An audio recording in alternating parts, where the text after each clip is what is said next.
Қайырлы күн достар, сіздермен Ақерке Қасым. Бүгін духовкада тефтели пісірдім.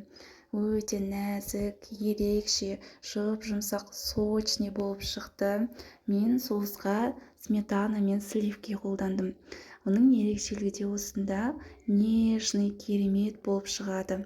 Міндетті түрде дәл осы рецептпен жасап көріңіздер. Маған тіркелмеген болсаңыздар, тіркеліп, лайк, комментарий білдіріп қолдап кетіңіздер. Ол үшін маған осы ингредиенттер қажет болды. Фарш, пияз, сәбіз, көріп тұрғандарыңыздай дәл осылай турап, сәбізді күштен өткізіп аламыз. Және бірінші пиязымызды осылай қуырып аламыз. Және кішкене ғана бұрыш салып, оны да қуырып аламыз. Ол қызарып қуыра бастағанша осылай фаршымызға тұз, бұрыш, паприка және де сарымсақты салып үкіштен өткіземіз. Және жібітілген біздің күрішімізді жақсылап араластырып қоямыз. Әрине қолдың көмегімен. Міне пиязымыз кішкене өле бастады. Енді оған сәбізімізді қосып, суығы шыққанша мұны да қуырып алатын боламыз.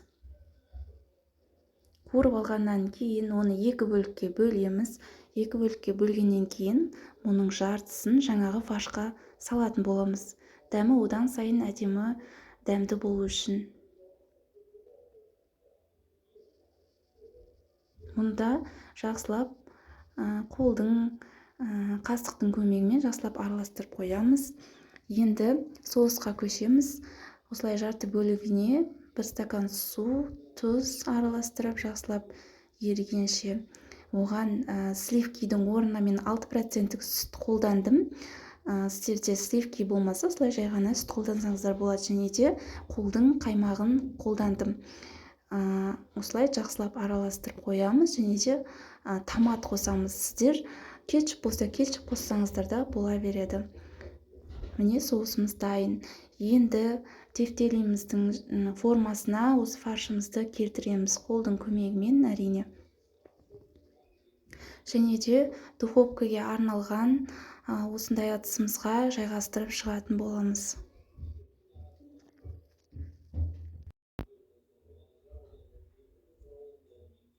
Осылай арнайы араларын ашық-ашық қылып жасайтын боламыз. Себебі арасына біз осылай туралған картопымызды жайғастырып шығатын боламыз.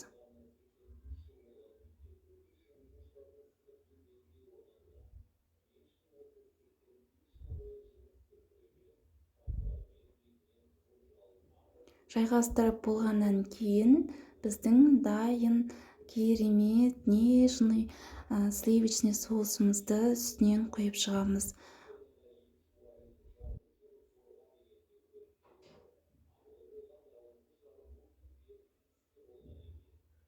Және де духовкаде мұны 20-25 минут ұстағаннан кейін оны қайтадан алып, келесі бетіне осылай тефтелимізді аударып шығамыз.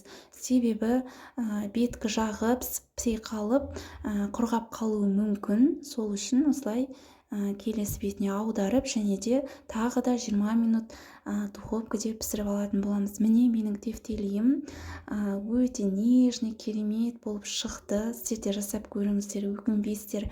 Дәмі өте тамаша болып шықты. Менің осы рецептім сіздерге ұнаған болса, маған лайк, комментарий білдіріп, мені қолдап кетіңіздер.